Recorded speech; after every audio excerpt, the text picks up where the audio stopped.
గౌరవనీయులు కేటీఆర్ గారు ఈ రాష్ట్ర ఇమేజ్ పెంచడం కోసం ఈ కార్ రేసింగ్ కోసం నిర్ణయం తీసుకున్నారు. ఒకవేళ మీకు భయం లేకపోతే మీరు చేసేది నిజమైతే ఈ శాసనసభలో రేపు గాని ఎల్లుండి గాని చర్చ పెట్టాలి.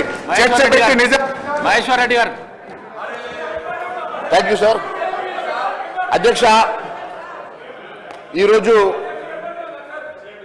ఈ రాష్ట్రం గతంలో చేసినటువంటి అప్పుల విషయంలో కానీ ఇప్పుడు చేసేటువంటి అప్పుల విషయంలో కానీ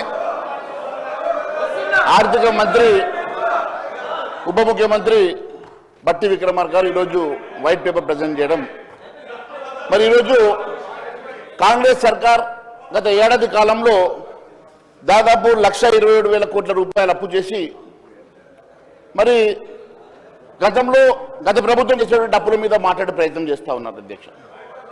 దొంగ అన్నట్టుగా ఇందాక మరి ఎవరు మాట్లాడుతూ అన్నారు అధ్యక్ష. మరి అది ఇక్కడ తీసుకోవచ్చా తీసుకురా తెలియదు, కానీ ఒకవైపు వేలు చూపిస్తున్నప్పుడు 3 వేలు మీ వైపు కూడా చూపిస్తున్న సంగతి ఒకసారి గుర్తు చేసుకోవాలి. మీరు కూడా వారి బాటలోనే గత ప్రభుత్వం చేసే బాటలోనే మీరు కూడా నడుస్తున్నట్టు చాలా స్పష్టంగా ఏర్పడుతున్నారు అధ్యక్ష. మీరు కూడా అన్ని డివిజన్స్ చేస్తూ ఈరోజు 1,27,000 కోట్ల అప్పు ఏ రకంగా చేశారో మీరు ప్రజానీకానికి చెప్పాల్సిన అవసరం ఉన్నది అధ్యక్ష. ఒకవైపు FRBM చట్టం చాలా స్పష్టంగా చెప్తా ఉన్నది అధ్యక్ష. జిఎస్డిపిని కూడా 15 లక్షల కోట్లు అని చెప్తా ఉంటే దాన్ని 16,50,000 కోట్లుగా చూపిస్తున్నారు. 16,50,000 కోట్లకు గాను కేంద్ర ప్రభుత్వం అనుమతించినట్టు 3.5% మీరు లోన్ తీసుకోవచ్చు అంటే ఏ రకంగా చూసినా అది 57,000 కోట్లకు మించి రాదు అధ్యక్ష. మీరు 57,000 కోట్ల అప్పుని ఈరోజు 1,27,000 కోట్లు అప్పు తీసుకొచ్చామని చాలా స్పష్టంగా సభాముఖంగా చెప్తున్నారంటే మీరు FRBM చట్టాన్ని ఉల్లంఘించిన మాట వాస్తవం కాదా అధ్యక్ష? అంతేకాకుండా దీంట్లో చాలా స్పష్టంగా చెప్తా ఉన్నారు అధ్యక్ష. FRBM చట్టం పరిధిలోని లోను 52,000 కోట్లట అధ్యక్ష. దాన్ని నిన్న మొన్న తీసుకున్న 3-4 కోట్లు కలుపుకుంటే అది 55,000 కోట్లు దాటుతుంది అధ్యక్ష. FRBM పరిధిలో లేనటువంటి అప్పులట అధ్యక్ష. అవి కార్పొరేషన్, SPVలు, ఇతరత్ర ద్వారా తీసుకున్నటువంటి నాన్ గ్యారంటీస్ తీసుకున్నటువంటి అప్పులన్నీ కలిపితే 1,27,000 కోట్ల అప్పు తీసుకున్నట్టు చాలా స్పష్టంగా ఆర్థిక మంత్రి గారు ఒప్పుకుంటా ఉన్నారు అధ్యక్ష. మరి ఈ రకంగా FRBM చట్టాన్ని ఉల్లంఘించి గత ప్రభుత్వం చేసిన విధంగా మేము కూడా చేస్తాం, మేము కూడా అప్పులు తీసుకొస్తాం, ఇష్టానుసారంగా ఈ రాష్ట్రంలో అప్పుల కుప్పగా మారుస్తామని చెప్పి ఈ రాష్ట్ర ప్రభుత్వం తీసుకున్నటువంటి నిర్ణయాలు ప్రజా వ్యతిరేక నిర్ణయాలు కావాలని అడుగుతా ఉన్నాం అధ్యక్ష. అంతేకాదు అధ్యక్ష, ఈరోజు గత ప్రభుత్వం బ్రహ్మాండంగా మ్యానిపులేట్ చేసింది, గత ఆర్థిక మంత్రి గారు మ్యానిపులేట్ చేశారు, మరి మేము కూడా ఎందుకు మ్యానిపులేట్ చేయొద్దు అన్నట్టుగా మాట్లాడుతూ ఉన్నారు అధ్యక్ష. నేను ఒకటే అడుగుతా ఉన్నాను, అసలు విషయంలో కాకుండా మీరు చేసినటువంటి అప్పులు ఏ రకంగా తీరుస్తారు, అప్పుల భారాన్ని ఏ రకంగా తగ్గిస్తారో చెప్పకుండా గత ప్రభుత్వం అప్పులు చేసింది అని చెప్పి గత ప్రభుత్వం మీద మీరు నెట్టే ప్రయత్నం చేస్తూ ఉన్నారు కదా. మరి మీరు ఎందుకోసమని అప్పులు చేస్తూ ఉన్నారు, భావి తరాలకు ఎందుకు అప్పుల భారాన్ని ఈ రకంగా పెంచుతూ ఉన్నారో మీరు చెప్పాల్సిన అవసరం ఉన్నదని తెలియజేస్తా ఉన్నాను అధ్యక్ష. తెలంగాణ రాష్ట్రం మొత్తం ఇప్పటి వరకు వాళ్ళు తీసుకున్నటువంటి అప్పులు దాదాపుగా 7 లక్షల కోట్ల అప్పు తీసుకున్నట్టుగా మీరు చెప్తా ఉన్నారు. సరే, వారు 4 లక్షలు అంటా ఉన్నారు, మీరు 7 లక్షలు అంటా ఉన్నారు. ఏ రకంగా మ్యానిపులేట్ చూపించినా 1,00,000 కోట్ల రూపాయలు ఈ రాష్ట్రంలో అప్పు జరిగింది కదా అధ్యక్ష. మరి ఒకవైపు అప్పుల ఇంత పెద్ద ఎత్తున అప్పులు పెరిగితే మీరు అప్పుల భారాన్ని తగ్గించాల్సింది పోయి మీరు కూడా 1,00,000 కోట్ల రూపాయలు అప్పు తీసుకొచ్చి అదే బాటలో నడిచే ప్రయత్నం చేయడం ఇది ఎంతవరకు సమంజసమని అడుగుతా ఉన్నాను అధ్యక్ష. ఒకసారి మీరు చూసినట్లయితే అధ్యక్ష, 2004 నుంచి 2014 వరకు కేంద్ర ప్రభుత్వం since Sri Narendra Modi's government came into power, the tax devolution has increased from 32% to 42%, resulting in a total sum of 1.60 lakh crores being allocated to Telangana, wherein 2004 to 14 అధ్యక్ష కాంగ్రెస్ హయాంలో కేవలం 45,000 కోట్లు మాత్రమే వచ్చింది అధ్యక్ష. కానీ 2014 నుంచి 23 వరకు ఈ రాష్ట్రానికి 1,60,000 కోట్ల రూపాయలు కేంద్ర ప్రభుత్వం ఇచ్చింది అధ్యక్ష. అంతేకాకుండా అడిషనల్గా సెంట్రల్ మినిస్ట్రీస్ ద్వారా 5,29,000 కోట్లు, GST కంపెన్సేషన్ 15,329 కోట్లు, MP ల్యాక్ ద్వారా 1,000 కోట్లు, బ్యాక్వర్డ్ ఏరియా డెవలప్మెంట్ కోసం 2,250 కోట్ల అధ్యక్ష. అంటే 6,81,000 కోట్ల రూపాయలు 9 సంవత్సరాల్లో కేంద్ర ప్రభుత్వం కూడా ఈ రాష్ట్రానికి ఇచ్చిన సంగతి మేము గుర్తు చేస్తా ఉన్నాం అధ్యక్ష. ఈ రకంగా లక్షల కోట్ల రూపాయలు వచ్చిన తర్వాత మన రెవెన్యూ లక్షల కోట్ల రూపాయల బడ్జెట్ ప్రవేశపెట్టిన తర్వాత ఈ లక్షలాది కోట్ల రూపాయలు మీరు ఖర్చు చేసి అప్పులు తీసుకొచ్చి దేనికోసం ఖర్చు చేశారో మరి ప్రజానికం చెప్పాల్సిన అవసరం ఉంది అధ్యక్ష. అంతేకాదు అధ్యక్ష, ఈరోజు మేము 1,27,000 కోట్ల అప్పు తెచ్చాం, దాంట్లో నుంచి 66,000 కోట్ల రూపాయలు రీపేమెంట్ చేశామంటున్నారు అధ్యక్ష.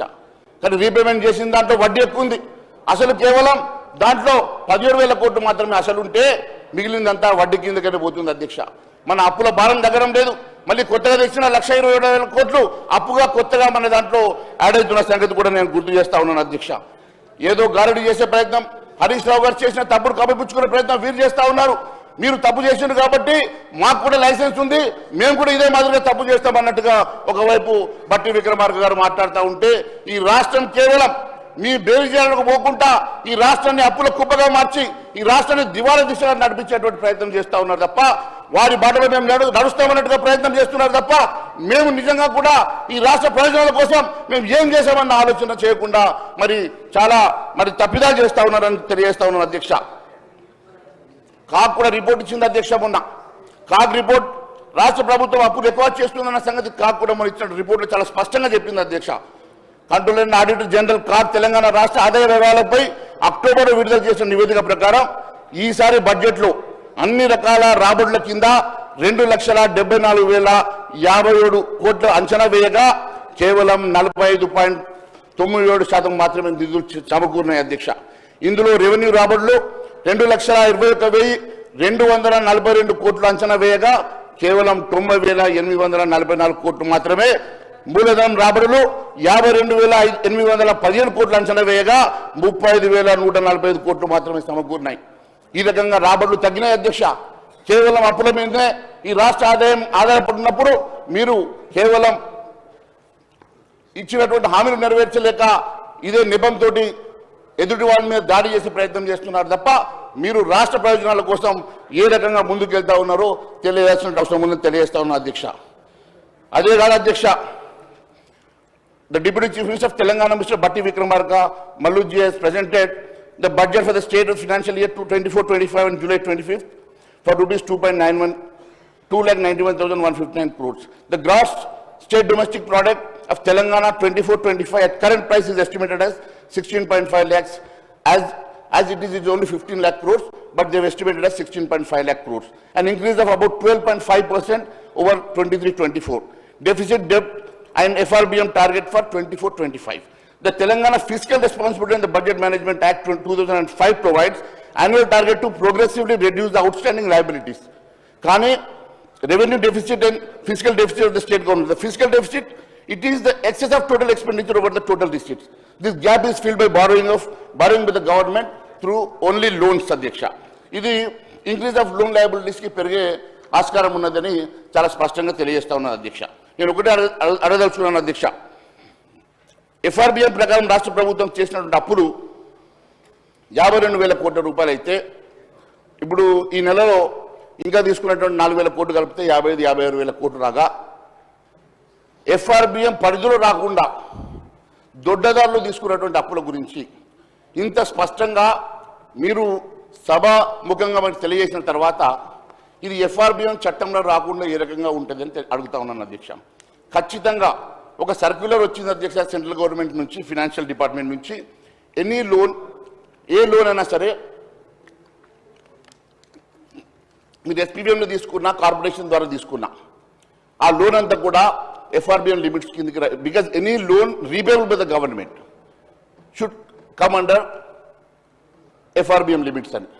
అవన్నీ కాకుండా వీరు కేవలం ప్రైవేట్ లోన్స్ అనో, నాన్ గ్యారంటీ లోన్స్ అనో, గ్యారంటీ లోన్స్ అనో FRBM పరిధిలో రాకుండా ప్రయత్నం చేసే లోన్స్ తీసుకొచ్చేసి రాష్ట్రాన్ని అధోగతి పాలు చేసే ప్రయత్నం చేస్తూ ఉన్నారు అధ్యక్ష. అది నిజంగా కూడా ప్రజాస్వామ్య విరుద్ధం అని తెలియజేస్తా ఉన్నాను అధ్యక్ష. అన్నిటికన్నా ముఖ్యమైనటువంటి అంశము అధ్యక్ష, ఈరోజు దాదాపు 400 ఎకరాల భూమి అధ్యక్ష, 400 ఎకరాల భూమిని ఈరోజు ప్రైవేట్ సంస్థలకి ఈరోజు తాకట్టు పెట్టి దాని ద్వారా 20,000 కోట్ల రూపాయలు అప్పు తీసుకొచ్చే ప్రయత్నం ఈ ప్రభుత్వం అయితే చేస్తూ ఉన్నది అధ్యక్ష. ఇది ఫైనాన్స్ సంస్థలకు దాదాపు ఇది కోకాపేట, రాయదుర్గం ఎకరానికి 75 కోట్లు విలువ చేసేటువంటి భూమిని వీళ్ళు టీజీఐఐసికి దారాదత్తం చేసి దాన్ని ఎన్కాష్ చేస్తారా, తాకట్టు పెడతారా, తద్వారా మాకు 20,000 కోట్ల రూపాయలు లోన్ రావాలని చెప్పి శ్రీధర్ బాబు గారు, బట్టి విక్రమార్క గారు కాళ్ళకు గారెలు కట్టుకుని తిరుగుతూ ఉన్నారు అధ్యక్ష. బొంబాయికి, ఢిల్లీకి తిరుగుతూ ఉన్నారు. వాళ్ళు 20,000 కోట్ల రూపాయలు తీసుకురావడానికి బొంబాయికి, ఢిల్లీకి తిరుగుతూ కేవలం 20,000 కోట్ల రూపాయలు ప్రైవేట్ బ్యాంకుల ద్వారా, మర్చెంటైల్ బ్యాంకుల ద్వారా తీసుకురావడానికి అధ్యక్ష. దానికోసం కమిషన్లు అధ్యక్ష. నేను కేవలం బిల్లులు ఇవ్వడానికి కమిషన్ అనుకున్న అధ్యక్ష. ప్రభుత్వం లోన్లు తీసుకురావడానికి కమిషన్ రావడం అనేది మేము మొట్టమొదటిసారిగా ఒక రాష్ట్ర ప్రభుత్వం కమిషన్ ఇచ్చి, రాష్ట్ర ప్రభుత్వం అప్పుల కోసం కమిషన్ ఇచ్చి, అప్పు తీసుకురావడానికి కోసం కమిషన్ ఇచ్చి రాష్ట్ర ప్రభుత్వం ఈ రకంగా అప్పు తీసుకురావడం అనేది ఇది ఎప్పుడు గతంలో చూడలేదు అధ్యక్ష.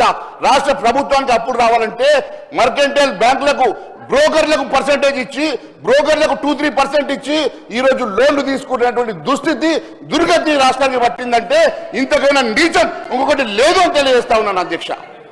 అప్పుల విషయంలో బీఆర్ఎస్ బాటలోనే కాంగ్రెస్ పార్టీ నడుస్తుందని మరొకసారి మేము తెలియజేస్తా ఉన్నాం అధ్యక్ష. అదే కాదు అధ్యక్ష, ఈ రోజు అప్పులు తగ్గకుంటే అధ్యక్ష, మా సోదరులకి గౌరవ శాసనసభ్యులు బీజేపీ లీడర్ మహేశ్వర్ రెడ్డి గారు చెప్తా ఉన్నారు అధ్యక్ష. అసలు సత్యదూరమైన మాటలు మాట్లాడితే వారంటే మాట్లాడారు కావచ్చు టీఆర్ఎస్ వాళ్ళు. వాళ్ళతోని నడుస్తూ నడుస్తూ నడుస్తూ వీరికి కూడా అదే అలవాటు వచ్చింది అధ్యక్ష. ఇద్దరు కలిసి వారు మాట్లాడేది, వీరు మాట్లాడేది, ఇద్దరు మాట్లాడేది ఒకటే రీతిలో ఉంది అధ్యక్ష. ఇద్దరు కలిసి చేసే ప్రయత్నం ఏంది అధ్యక్ష? నేను ఇప్పటి వరకు బాంబేకే పోలే, అసలు ముంబైకే పోలే. ముంబై ప్రదేశం చూడలే నేను. గవర్నమెంట్లో వచ్చిన తర్వాత ముంబైకి పోలే, ఢిల్లీకి పోయి ఉంటానేమో, ఎప్పుడు బ్యాంకుల చుట్టూ తిరగలే.